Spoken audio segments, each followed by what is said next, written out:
Welcome to this interview from Field Partner International. This is one of a series of interviews posted on our website and YouTube channel, where we will hear from experienced missionaries sharing their stories and insights from their journeys.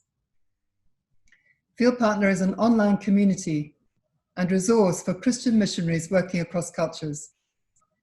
The organization is also committed to helping church leaders, family and friends who provide support for these missionaries as they undergo the process of living and ministering in a different culture.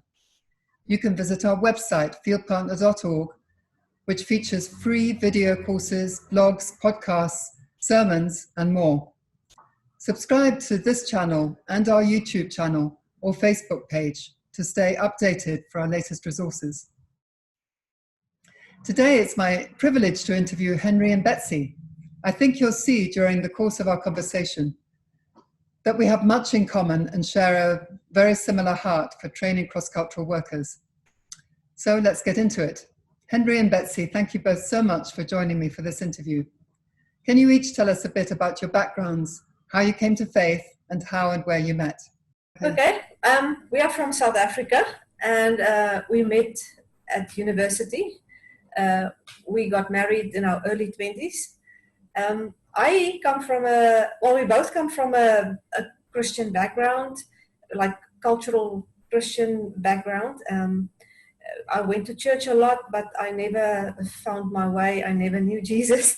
But I was a seeker. I always knew there must be something. There's something more. This is not it. And it was around when I was 35 that we, by chance, almost went to a little church, and I found Jesus. I saw people who worship in spirit and in truth, and that was it. I immediately knew I found what I was looking for.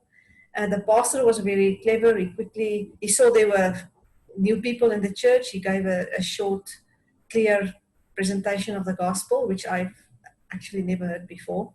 And I put my trust in Jesus that day. So his story almost starts from there, so he has to carry on. Yeah, so she dragged me to this little church, and because I love her, I went, not for any other kind of reason, I think. Married how long by then? Probably about 14 years or 13 years, we had maybe. 2 kids. We had 2 kids already and so forth. So in any case, I'd been an agnostic up to that point, so I wasn't very enthusiastic to go to any church, but, as long as it wasn't too boring there. And then for the first time, I saw people worshiping in spirit and truth, like she said. But it didn't do anything for me, but it got me curious. And not long after that, I hurt my neck quite badly. And for 3 or 4 months after that, I went to all the chiropractors I could think of, and physios, and you name it, to try to get this thing fixed, but the pain just wouldn't go away. And being more curious than I had been before, I asked somebody to pray for me, and he prayed for me a very simple, short prayer, laying his hand on my neck, and I was healed instantly. And it was like, that blew my mind, but being as cynical as I was, I decided, no, this must be psychosomatic. He said a nice prayer, and I feel good, and now I feel better. Tomorrow the pain will be back. But then when it didn't come back for 3 days, I suddenly realized I cannot deny this anymore. Wow. Something supernatural happened here, and that swung me. And after that, I made that decision that day I want to serve Jesus. If he's really this, he exists and he is what he says. And then I started reading the Bible and going to church and being discipled and so forth. That's amazing. Wonderful. So, but you were still in your day job, you were still working in your business at that time? Yes, before we went to the mission field, we had our own business for 17 years. And I was a software developer, so we developed our own software packages that we sold to many different companies. So that was my background was IT. As I said, we had 2 kids, so I helped out with the accounting things because I needed to be at home for the kids. Mm-hmm. So, but then you felt a call to missions. Tell us about that. Yeah, from when I was saved, I felt like there's lots of other people around that are like I used to be. And so I had a hunger for evangelism, but I had no clue what to do. So I got involved with a few really pathetic attempts, but it didn't take the hunger away. And she said, well, I'm playing, she was playing in the worship team. I didn't feel that strongly to anything to evangelism. Also, I'm an introvert. I was very shy at that time, and it just sounded too much out there. I did join the music team at the church, and I felt that was my thing. That's what I'm supposed to do. But through a dream, actually, God showed me a vision of hell, and and that I just woke up and said, "I'm with you. Where do we go? What That's do we right. do?" It totally convinced me.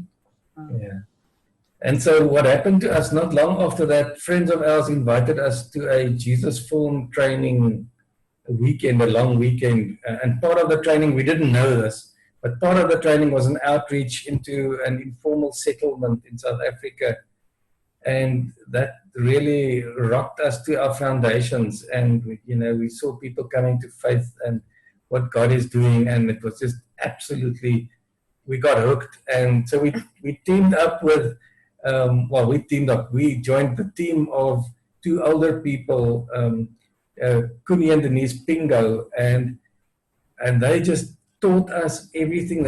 Until today, Kuni has passed away, but Denise is still like our spiritual mother or spiritual whatever, it's so they had a huge effect on us, and they really prepared us for what lay ahead. We didn't even know that. We thought that this is it, this is what we're going to do. And so we really got involved with that. And then somebody told us, go and do the Perspectives on the World Christian Movement course, which is known as the Perspectives course. And that is an overview of missions, much like we've got on our website now, but in more detail even. And that really rocked both of us. We became aware for the first time that there are entire people groups that have never heard the gospel, that people in those groups will live their entire lives and never hear about Jesus. And that really bugged us. And I think that set us on the road to full-time ministry among unreached people groups. And then somebody gave us the good advice of, they said to us, go and do the Perspectives course, the World Perspectives course. And that changed, it rocked our whole worldview, and it changed our insight into everything, including hers. It had a profound effect on how I see God and the world and what our roles are, and from then on we were just hungry to God gave us a hunger to be just fully involved in His kingdom and work. And so we started praying that if He wanted to, we would go full time. And it was actually on a trip to Mozambique. We went with a group of people. They did an outreach there, working in I think a school or an orphanage. And at night we showed the Jesus Form there. And on the way back on the road, we said to the Lord, if it's okay with Him, we will go full time. That was the final straw when we saw the needs there. And that was it. I mean, He opened all the doors for us very quickly. Yeah, we wanted to go to an unreached people group where the gospel had not yet been proclaimed. So that was a big priority for us. And that's always been our passion until today, is our passion, that we feel, that it's the greatest disservice to humanity that the gospel has not yet been preached to all the people groups, And I think that's the biggest gift we can bring to the people of the world, so to speak, us as Christians. Mm-hmm. So what kind of preparation did you need to go through, and how long did that take? Well, it was quite quick for us. From when we got saved until we left for the mission field was 5 years. Is that right? And we couldn't find any places where we could do formal training, but we did the World Perspectives course, and somebody gave me these tapes that some man had made about various things like world religions. And because we were going to reach out to Muslims, I did quite a bit of research and reading on that. And but that was about it. It was Wow. Unfortunately, we didn't have all that much, but everything we could get, we just sucked it all up and learned what we could, and we were so glad we did that. Right. You know, God was so good. In that little church where we got saved, that pastor was on a mission, and he had such a drive for discipleship. And we sometimes joked and said to him, why we should just move into his house, because we were more there at his house than at our own house, it felt like, you know. He trained us on prayer and on all these things. He was just so driven, and because we were just born again, we were just hungry for more. We wanted everything. So it was our personal discipleship in a way that was formed there. And then, as Hendrik said, we became involved with the Jesus Forum. And it was an older couple that we met, and we became instantly friends with them. And they became our mentors in a way. And we started going out with them to help them with the Jesus Forum. And then eventually we got our own equipment, and they went out with us and prayed with us and helped us the first 2 times, and then we were on our own. But we still today with a woman, and the husband died, we still feel that she's our spiritual mother. They taught us a lot on spiritual warfare and how to pray for people who want to give their lives to the Lord and all those things. It was really a hands-on training. So your training was more by discipleship than actually going through any formal. Yes, yeah, exactly. Yeah. Wonderful way to get it. But by then you were still in South Africa, or had you moved to Mozambique by then? Yeah, this all happened. She sort of rewound now to before we left for Mozambique. And then, but when we left to Mozambique, we were basically on our own. We joined a mission organization, but we were in quite an isolated spot in terms of many things, distance and culture and so forth. And so we were, to a big extent, basically on our own, just the 2 of us and our 2 kids. And so we had to learn Portuguese, which is the official language of the country, and then we had to learn an undocumented language called Kimwani, which is it's a tonal language and very difficult, and most of the people are almost totally uneducated, so they can't explain their own language to you, they just speak it. So that was quite a challenge, but the Lord helped us big time to settle there and to learn the language and to translate material. We didn't translate the Bible, but we translated lessons about the Bible into their language and so forth. Has it now been translated into Kimwani, the Bible? Yes, the Bible has been translated, but what we did is we all those lessons, we had something like 75 half-an-hour long lessons with questions and answers and everything adapted for that culture in their language. And we put them on these small little audio players with a solar panel, because most people didn't have electricity. And so they were actually able to listen to that. And as far as I'm aware, even till today, people are still listening to those recordings.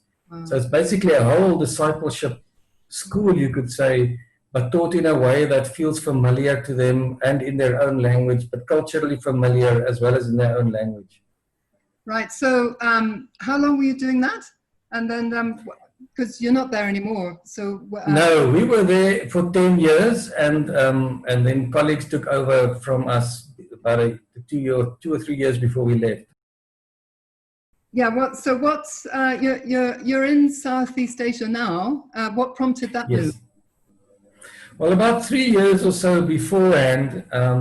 One thing prompted it is that we saw. I don't know if you want to tell this. Well, almost from the beginning, when we moved to Mozambique, where we lived, we saw many people came, missionaries came, and some of them stayed, but quite a few of them didn't make it. And we quickly saw, but there were about 5 things that all of them had in common. Not all 5, but sometimes, we sort of after a while realized that if people come and they have 3 of those 5 things at least not in place, they probably would not make it. And it just so sad to us, because it's a really, they gave up everything, whatever they needed to do to get there. And then, there was a couple who lasted 3 months. 3 months, Spirit-filled, lovely, wonderful people. And they left almost as wrecks, you know, Yeah. to a certain So extent. that started to bug us. And as I said to you, we started to identify certain things. And So what were the just 5 things? Just if you can just say them quickly. okay, the one is that people did not have enough funds. Yeah. The other one was that they came without a clear calling. Okay. The other thing is that they came without the support of a missions organization. Mm-hmm. Another one was that they didn't think that language learning should be a priority. Okay. Up front. What was the last The one? last one, I just thought of it. Cultural training, was it? Or Say again. Oh, training, yes, Yeah, of training. course. Cross-cultural That's why we training. left it for the last. They didn't have any cross-cultural training, even less than we had, you know. Yeah. right. So that was like, oh wow. Okay. So if people didn't have 3 of those 5, it was, nothing's guaranteed. We knew people who flourished, who didn't have almost any of those 5, but you know, so I mean, God can do anything, but the others that didn't make it were spirit-filled people. They knew the Bible, they loved the Lord, they, you know, everything, but yet all those things added up together that they just didn't make it longer than a year or 2. Yeah. So this thing of, that broke our hearts, you know. Sorry. I was just going to say, the whole issue of spiritual attrition, I mean, mission attrition is just heartbreaking from the point of view of all the, I mean, quite apart from the damage in people's lives, it's the impact that it has on the local church who's prayed for them and paid for them, and, you know, the long period of time they've gone through training, some of them. Yeah. Yes. Training wouldn't necessarily, but if they don't have the cross-cultural aspect, they may have got the theological, but if they don't have the exactly, then they're not necessarily going to thrive. And you know, this is our heartbreak too. Yes. Anyway, so Ross didn't meet you, and I think until you had to go to Singapore for some reason, and you met there, and you both discovered in each other that you had this heart in common for training and for. So tell us more about how you went about doing what you're doing now. Well, you know, for about 5 years or so, well, the Lord told us about 3 years before we left Mozambique that He wants us to go into training, and we were like, and He wants us to go to Asia, and we were like, really, Asia? I mean, why there? And I mean, we have no contacts, we have nothing like that. And we had been praying for 6 years for Him to send someone on our team to join us on our team. We were really, and nothing had happened. And we said to the Lord, you know, we don't want to challenge the Lord or anything, but we wanted to make sure, put out the fleece, so to speak. So we said, okay, Lord, you know, if this is real, send someone who will come and take our place, that will take over from us. So this is we knew it was about 3 years before we had to leave. And within 2 weeks, somebody contacted us and said, and they had already been working in the same country, but among another people group. And they said to us, they want to come and they want to work with us. And we were blown away, you know, and they were really, really high quality people. And so firstly, I mean, we were blown away, but it was such a big confirmation for us. And not too long after, and they did come, they took about a year because they had to extricate them where they were busy in their other ministry and so on, which was actually quite quick, and they already spoke the national language and so on. But about not long after they contacted us to say that they want to join us, our organization contacted us and said they're setting up training, and they want some of the people to go on a training course in Australia to learn whatever we're going to be teaching. We're like, okay, confirmation number 2, you know.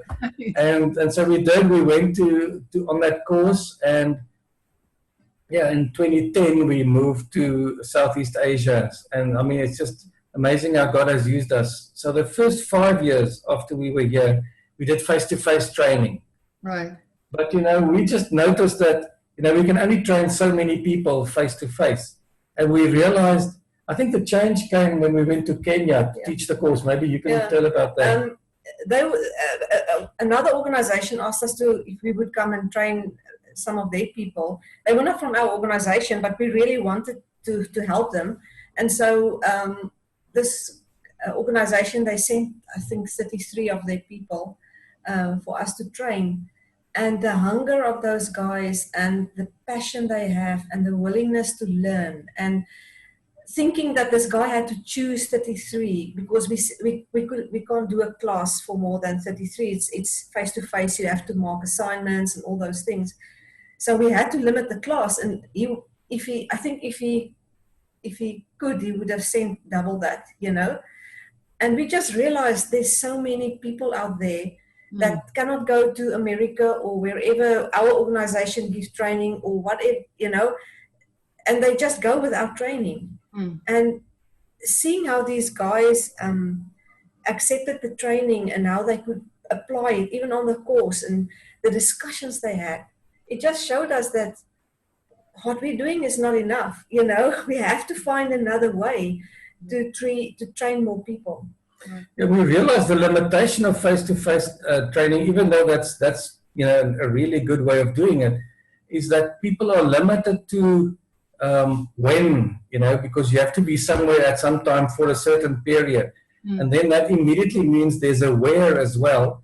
And maybe the timing of when you're going to do that training doesn't suit them or you to change to suit them, or the place doesn't work out, or they have to come far and it's too expensive.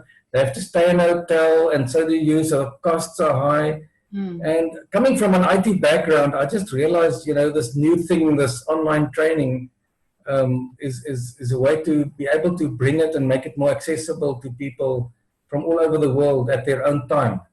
Right, and your focus specifically is for the newer sending countries rather than necessarily the established old sending countries, as they say.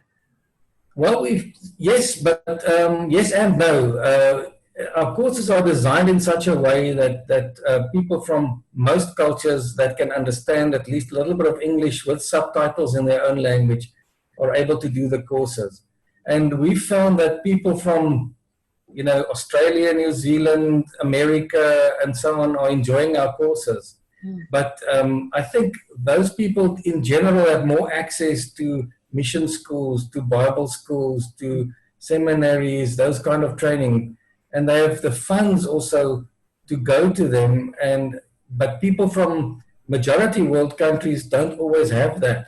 And yet they are really high quality. We're finding a lot of people, especially from the Philippines and Nigeria doing our courses at the moment. And the comments we're getting are great. And also South Africa now, incidentally, it's not because we're from there, it just happened that way. And so yes, so that we try to design our courses to be as culturally non-biased as possible, which is it's basically impossible, but you can get quite close, I think, just by, you know, not doing certain things and doing other things and so forth. And so that's what we try to do. But our ideal is always not just purely online training, but also a hybrid of face-to-face combined with online training. So your idea is for people to use your content, but to run their own physical schools. Is that the idea? Yes. What's been happening this year during COVID, we designed our courses to have built into them class discussions, reflection questions for individuals. So you can actually do it at your own pace, purely online, but much more beneficial is if there's a facilitator. Right. But I think you can talk more about the facilitation. Yeah, that was always our idea that should be, rather than doing it on your own, doing it with a group, you know. That didn't really happen until COVID came. With COVID, you know, people couldn't go any places, and some of them, it seems, had time to invest in study. And so there was a guy in South Africa who saw the potential of this, and he started forming groups, assigning videos for people to watch at their own time, and then they get together on Zoom, and then he facilitated the discussions. And it exploded in such a way that we had to develop a facilitators course, because there are people in the Philippines now as well who want to do it this way. And so we are very happy with this development, because we've always felt that that's the better way to do it. Right, that's amazing. Yeah. So tell us, who are you? What's your name? How would people find you? We'll put the link underneath. we're called, Didasco Academy, www.dasko.org. And I'll just read you, but our slogan is to develop more effective kingdom workers. So both more effective and also more of them. And we do that through the online and partnering with facilitators and trainers who combine, our material with face-to-face training. And our whole objective is to try to get our training to be more accessible, widely accessible, geographically, so people can do it anywhere. Financially, we make all our courses free of charge, right. And also linguistically, as we have subtitles in 20 languages. But we find that has limited application and for effectiveness. It helps people who know some English but are not that good in English to be able to see their own language. Right. And it's also designed, the software we use, in such a way that the subtitles scroll on the side of the video, and people can choose to make the video go slower or faster. So if they're not so good with English, it slows it down without distorting the sound. And as it scrolls, as the subtitles scroll on the side of the video, people can actually go and click on a previous point, and it'll rewind to that text that they've clicked on and start playing there again. It simplifies the matter of actually rewatching a part of the video, because that's key. It's one of the big advantages. In a classroom, if the teacher says something and you missed it, bad luck, unless you ask a question, and you might be too embarrassed to ask a question. But on this kind of software, it's simple to rewind to the right place. Or if there's a place that you didn't understand properly, you can rewatch it quite easily. Or if you enjoy a bit, then you can also rewatch it again. So that's the whole idea. It's to make it really easy and useful. That's impressive. And at the same time, you also have just completed a PhD, is that correct, on this very subject? I'm in the process of completing it, yes. Hopefully by the end of the year. So that study was on this whole topic of, that I said, how to make courses more accessible. What are the differences between in the classroom for different people from different cultures? What do they have in common? And what do they have? How do they differ in terms of learning? Really, not so much in terms of learning as well, right? It's not just a different way of learning. Exactly, and our learning is specifically oriented towards people who are what they call concrete relational learners. Now, about 70% of the Bible is written in a kind of a story form, which is exactly right for concrete relational people. And interesting, 70% of the Bible is like that, but more or less 70% they estimate of the world's population are concrete relational. Whereas Westerners tend to be more abstract thinkers.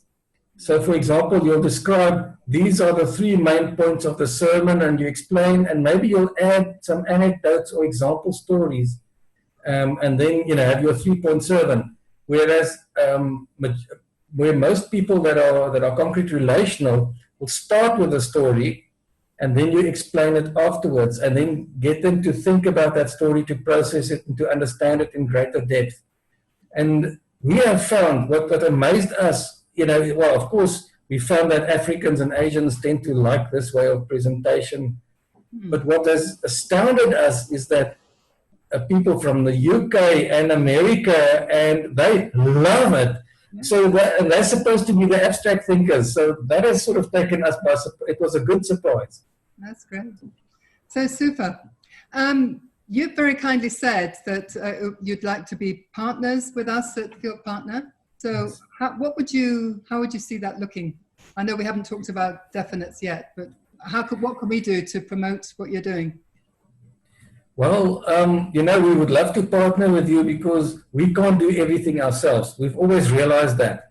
And once we had started, we heard about you doing the online as well. We knew Ross from, more or less from years before, but we didn't know that you had also started with the whole process.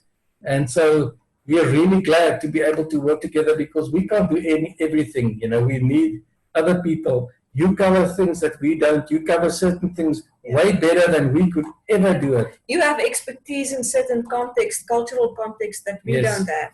So we really feel that there could be an overlap, not an overlap, a combination of Synergy. Really. Synergy. That's the word I'm looking for. In terms definitely of resources, and then as well as just encouragement, sharing of information, that could help each other. So that's what we. Yeah, maybe even using each other's videos on one another's websites. And then having cross references to one another. So if you've got a course that we don't, or vice versa, they can click on our site and go to yours, and your site and go to us. And we'd actually love to expand that, that we can collaborate with as many people as possible. And we took a cue from you to realize that we absolutely had to offer everything for free. So okay. the sense that from every course that anybody can go to, then if it's our site or your site, it won't cost any more. There are some partners that we will also be recommending where people will have to pay, and that'll be yes. That's fine. They just have to decide which way they want to go. Anyway, great to share together, and really appreciate you taking the time to talk about these things. Yeah, we're so grateful. You're more than welcome. A common heart with you in these things. Yes. Yeah, that's great. So it's good to talk to you. Right. Okay. Well, so that's it for this interview, and thank you very much for listening. And do please go across to see what is on offer on both of our sites, and we look forward to engaging with you again. Come and look again at the next interview. Bye-bye and God bless. Thank you.